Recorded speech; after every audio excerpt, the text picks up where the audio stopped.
Et donc en fait, ce qui est amusant, c'est que lorsqu'on reproche, par exemple, dans le milieu politique, aux partis d'extrême droite de jouer sur les peurs, en fait, c'est un reproche qui est finalement stupide. Hein. Les politiques perdraient totalement en efficacité et donc en compétitivité s'ils ne jouaient pas sur les peurs lorsqu'ils passent des messages politiques. En fait, on n'écouterait que ceux qui utilisent les émotions et on ignorerait tous ceux qui se l'interdisent. L'extrême gauche joue également sur la colère, le ressentiment, pour rendre leur communication efficace, et c'est normal.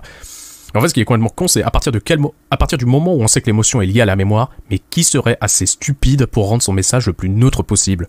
Genre vraiment pour s'acheter une vertu de je manipule pas les gens, bah je rends mon message inefficace. En réalité, oui, lorsque l'extrême droite fait une manif pour Lola, c'est une instrumentalisation, on va être clair, pour sensibiliser à la question de l'immigration et de l'insécurité. Et en fait, lorsque la gauche dénonce cette instrumentalisation, en réalité, elle reproche juste l'efficacité du procédé. Hein. Si vous voulez être moralement honorable aux yeux de cette gauche, eh ben, il faut avoir une communication totalement inefficace. Donc effectivement, jouer sur les émotions, bah, c'est une forme de manipulation, c'est vrai, mais en fait, ne pas le faire est une forme de stupidité vouée à l'échec. Donc l'un comme l'autre, vous jaugez. Et donc les publicités n'ont aucun intérêt à être neutres non plus. Hein. Imaginez une publicité McDonald's, je sais pas moi, restaurant, consommation rapide, vous pouvez manger des hamburgers et des frites.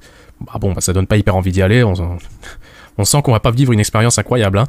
Bah, maintenant, y a une différence entre user de l'émotion et mentir. Hein. Lorsqu'on leur dit qu'il y a une urgence écologique, par exemple, bah, c'est la vérité. Alors certes, ça fait appel aux émotions, c'est-à-dire que ça fait peur, mais c'est pas faux pour autant.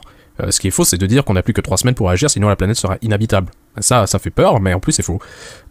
Il faut très bien distinguer, je pense, l'appel aux émotions et le mensonge quand même. On peut tout à fait faire de l'appel aux émotions sans mentir en réalité.